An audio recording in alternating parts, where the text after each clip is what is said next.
Comme j'ai signalé à la fin de l'exo numéro 2 concernant les circuits équivalents de Thevenin et de Norton, comme quoi je vais traiter des circuits où il y a des sources dépendantes.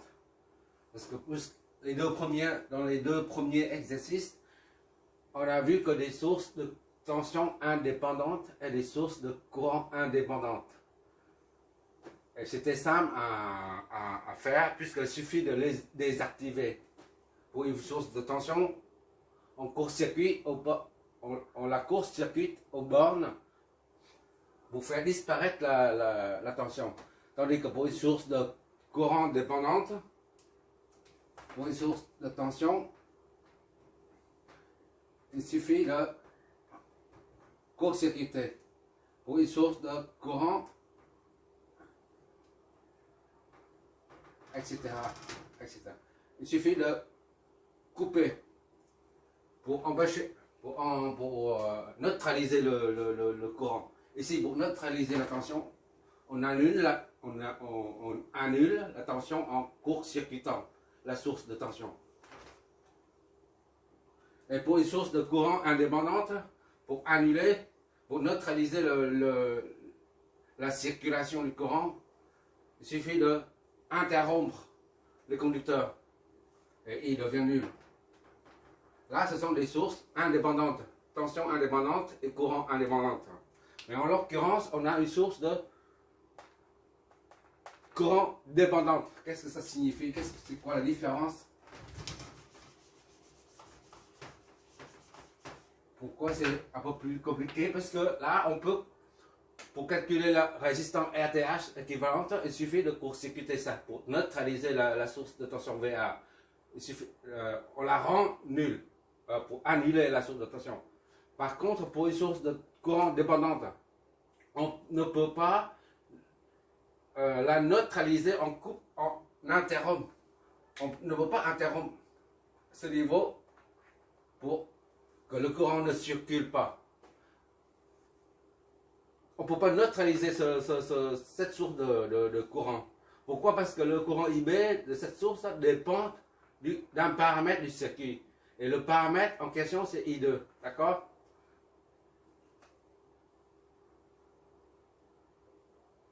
Donc là, le procédé à suivre est différent. Quand il y a après, il y a une source de courant ou de tension dépendante. D'accord? On fait autrement, on procède autrement. Bon, on y va pour une source de...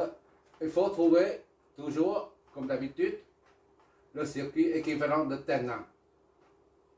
Là, c'est une source indépendante de tension et VTH équivalente de Thevenin. Et RTH, c'est toujours une résistance équivalente de Thevenin. Donc, il faut trouver ça d'abord. RTH.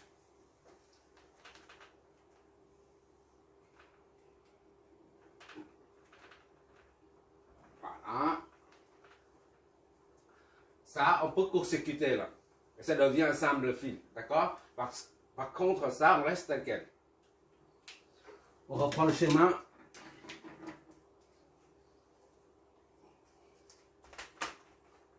Ici, c'est un court-circuit.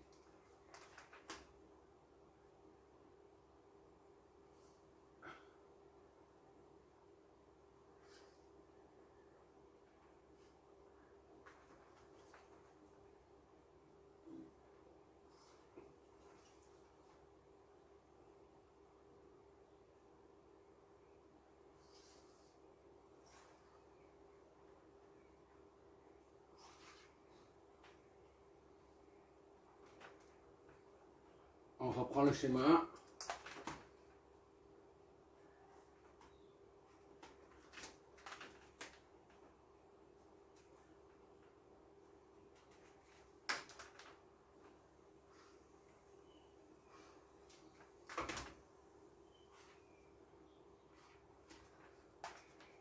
Et puis comme ça, on ne peut pas, comme cette source-là, on ne peut pas l'annuler, on ne peut pas la neutraliser en redessine.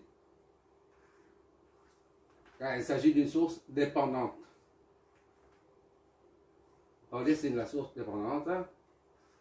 Ça, c'est 1, 1, 2 et R3. J'ai oublié ça. R3.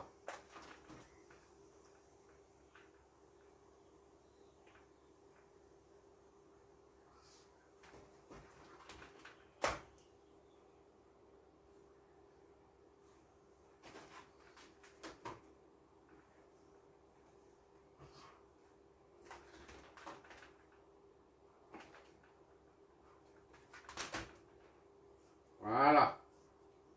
R3. Qu'est-ce qu'on doit faire maintenant? Le recadrage. Ok.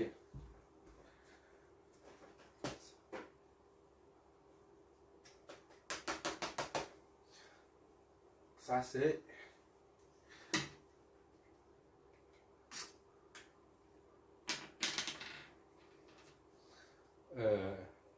IB. IB 1,5 I2. Voilà. Et ça c'est I2. On reprend. Tout simplement. Et comment on fait pour trouver la résistance?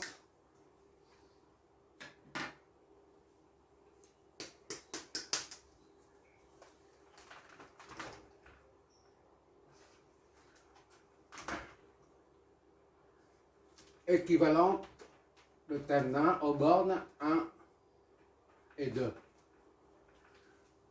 Puisqu'on cherche seulement la résistance, on ne cherche pas des courants ni de tension, d'accord? Et bien, on s'appuie sur le fait suivant. Si on a une boîte noire comme ça, on ne sait pas ce qu'il y a dedans. Ça peut être une résistance, un transistor, un autre transistor, par exemple, ou une diode, peu importe. Mais si on injecte dedans, comme on en a fait pendant la vérification du cycle de Thevenin, via une source externe.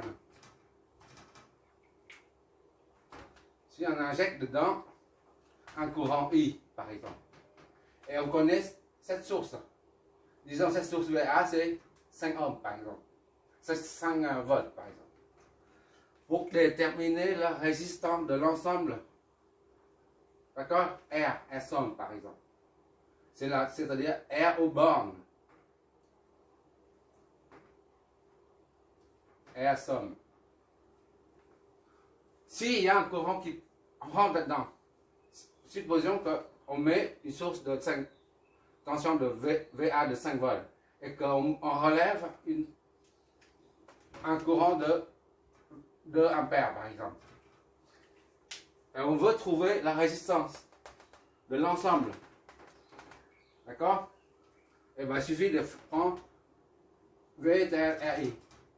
Donc, R est égal à V sur I. Donc, V c'est 5 volts sur 2 ampères, ça va être 2,5 ohms. La résistance somme est 2,5 ohms. D'accord? On ne sait pas combien de résistance il y en a à l'intérieur de la boîte noire. On ne sait pas ce qu'il y a là-dedans. Mais le courant qui entre dans cette boîte noire et la tension aux bornes de la boîte noire nous permettent de trouver la résistance de la boîte noire à l'intérieur de la boîte noire en passant par la loi d'Ohm. V est égal à RI, U est égal à RI. D'accord? Et là, on applique ce principe comme un transistor. C'est une anticipation de l'électronique. Bon. 0 volts par exemple. Bon. Ça, c'est une source de tension. Voilà. Si on a un courant qui rentre ici. Voilà. Et là, c'est V.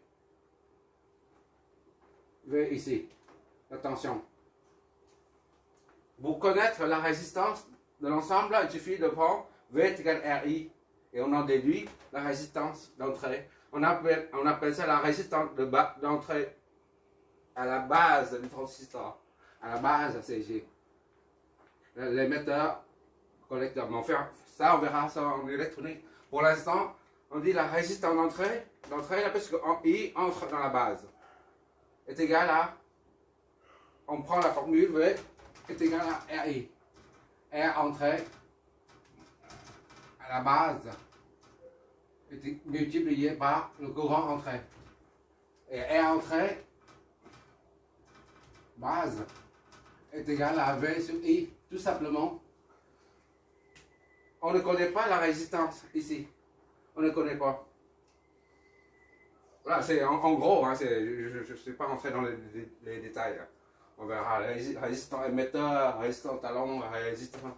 Tout ça, appartient à un autre cours. Mais pour l'instant, on peut dire que on peut calculer la résistance inconnue rien qu'en servant de la tension et du courant qui se manifeste aux bornes 1 et 2. Comme ici, là, la boîte noire, on ne connaît pas la résistance totale à l'intérieur, mais on connaît la tension aux bornes, c'est VA 5 volts. Et là, le courant qui pénètre à l'intérieur.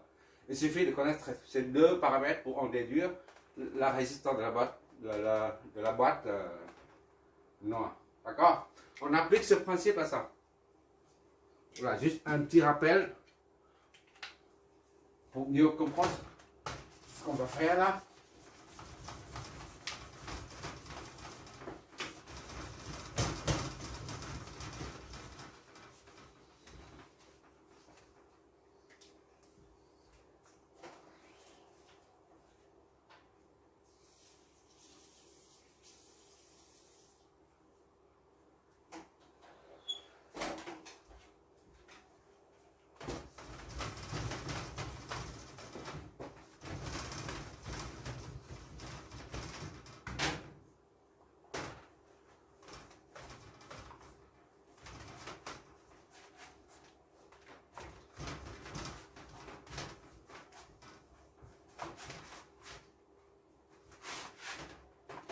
Voilà, on y va avec ça.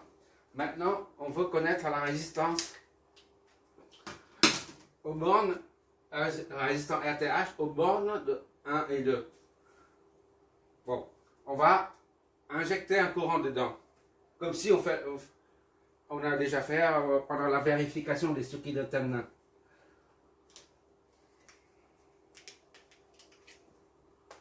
Via une source de tension externe. Hop. Qu'est-ce que je fais?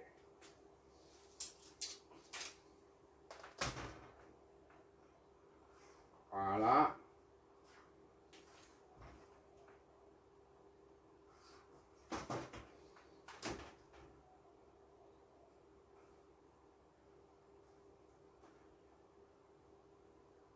Voilà.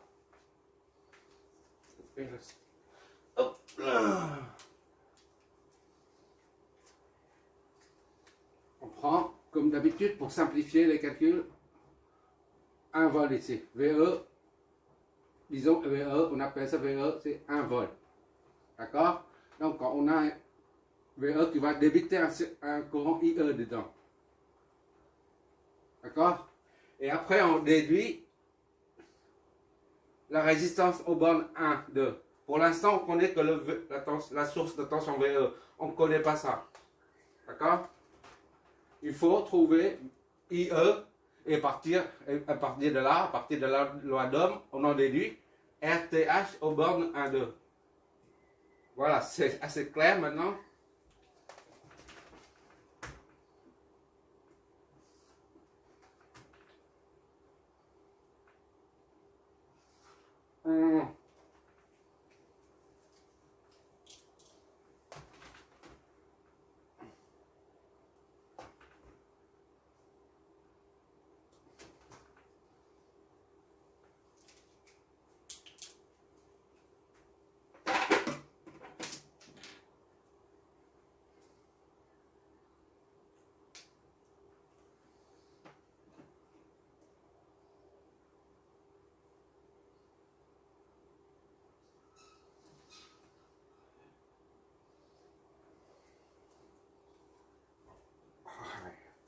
R, 1, 1, 2, 1, 3. Voilà.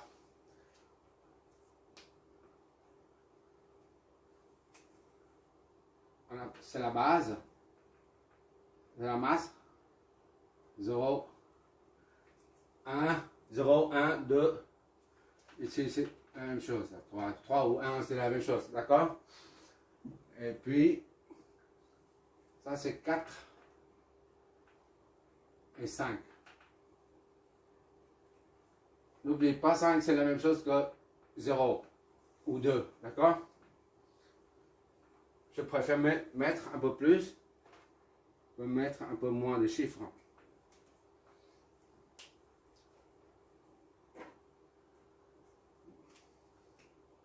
Ce courant-là, c'est, on connaît, c'est une donnée. D'accord?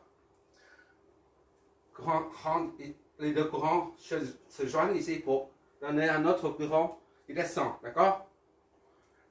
1 et 2. I2, ça c'est I3. D'accord? I3.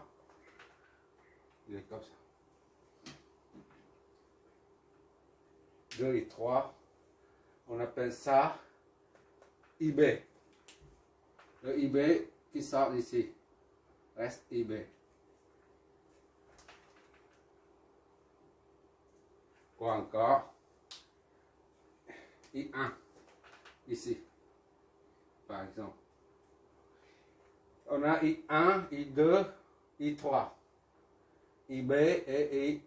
Voilà. On vérifie la logique. L'essence de courant. Ça, IE et I2 entrent dans le nœud 3 et il y a I3 qui sort. Donc c'est fluide, il n'y a pas d'embouteillage, il n'y a pas de bouchon. C'est bon. Et là, le courant IB qui monte au nœud 4, il y a deux courants qui en sortent, I1 et I3, I1 et I2. Donc c'est fluide aussi. Il n'y a pas d'embouteillage, il n'y a pas de bouchon. I1 qui arrive ici, I3 qui arrive au nœud 0 aussi, et il y en a deux, IB et I3 qui en sortent. D'accord? Donc c'est bon. Tout est fluide, tout est cohérent. Maintenant, on peut flécher les courants et les tensions. Ça, oh là.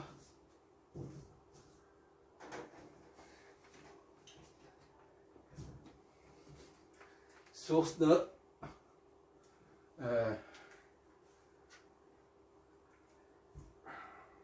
appelle ça V30. Allez, V30.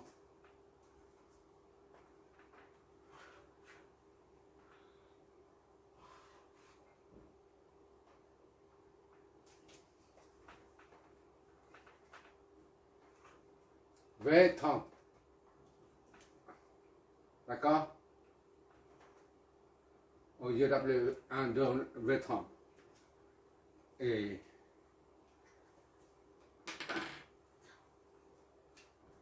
ça, c'est 43. 4 et 3. Les deux flèches s'opposent. C'est un élément récepteur. Et ça, c'est pareil. V, 4, 5. D'accord? Et quoi d'autre? C'est tout. Ça, c'est aux bornes de 3, 1 ou de 1, 2. J'ai mis une seule flèche. D'accord? On peut mettre une autre flèche ici en mettant V30. C'est la même chose. Et là, c'est 4, 0. On n'en a pas besoin. On n'a pas besoin, on n'en a pas besoin. Pour le calcul, on n'a pas besoin. Pour alléger le circuit. Bon, on remarque ici, V1, V5 est égal à V0 est égal à 0. D'accord? C'est la première chose. Est égal à V2 est égal à 0. C'est la première chose. Ça est égal à ça est égal à ça. 0 volt. Ok? Deuxième chose, V30 est est égal à VE. Ici est égal à 1. V30, c'est V3 moins V0 est égal à 1. Ça, 0. Donc V3 est égal à 1 volt. V3 ou V1, c'est la même chose, d'accord?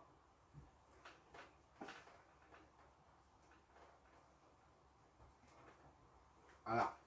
V3 est égal à V1.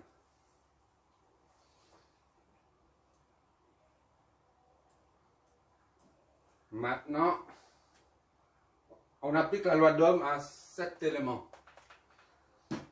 Récepteur. Il y a 3 récepteurs, 1 et 2 à 3, on applique.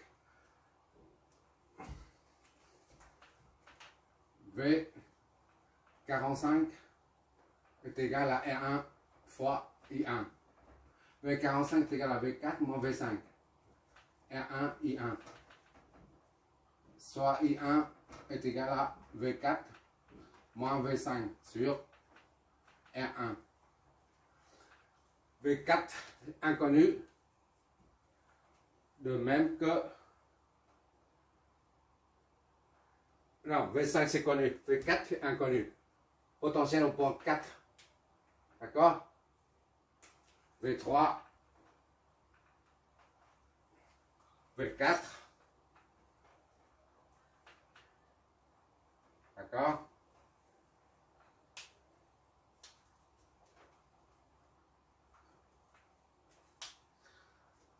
Donc, est égal à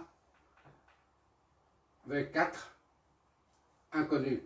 Ça reste V4 moins V5, 0 sur R1. R1 c'est 5. Soit I1 est égal à V4 sur 5. Notre première équation. D'accord? V4 sur 5. Maintenant, on fait ça avec, on fait la même chose avec la résistance R2. Recadrage. Ok, c'est bon. On fait idem pour le récepteur R2. On a V43 est égal à R2 fois I2. V43 est égal à V4 moins V3 est égal à R2 I2. D'où I2 est égal à V4 moins V3 sur R2 est égal à V4, c'est inconnu, moins V3, V3 c'est connu, ici c'est 1 sur R2. R2 c'est 3 ohms. Donc I2 est égal à V4 moins 1 sur 3. Notre deuxième équation.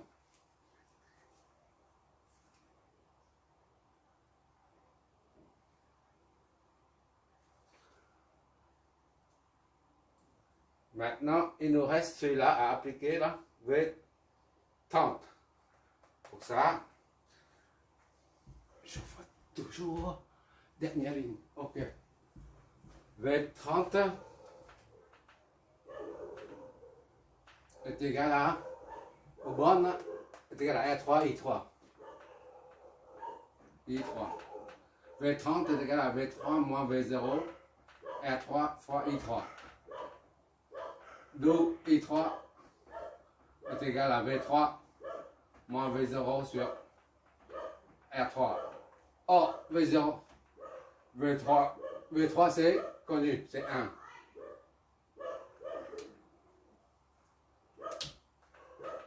Moins V0 c'est 0. Sur R3 c'est 4. Et 3 est égal à 1 quatrième, c'est-à-dire 0,25 ampères.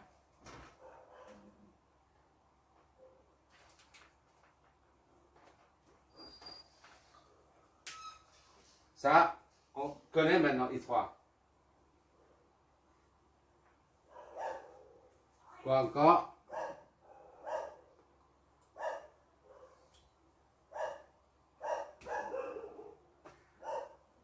On va attaquer ce nœud. ce courant et ce courant IB donne naissance à ces deux courants, I1 et I2. C'est-à-dire IB est égal à I1 comme I2, plus I2.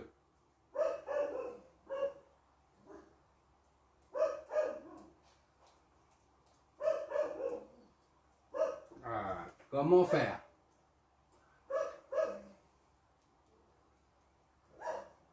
I2 avec 4, on y va. 4H, c'est bon. On passe de l'autre côté, sinon c'est pas bon. I1 plus I2 est égal à IB, d'accord? IB donne naissance à I1 et I2, donc I1 plus I2 est égal à IB. Par conséquent,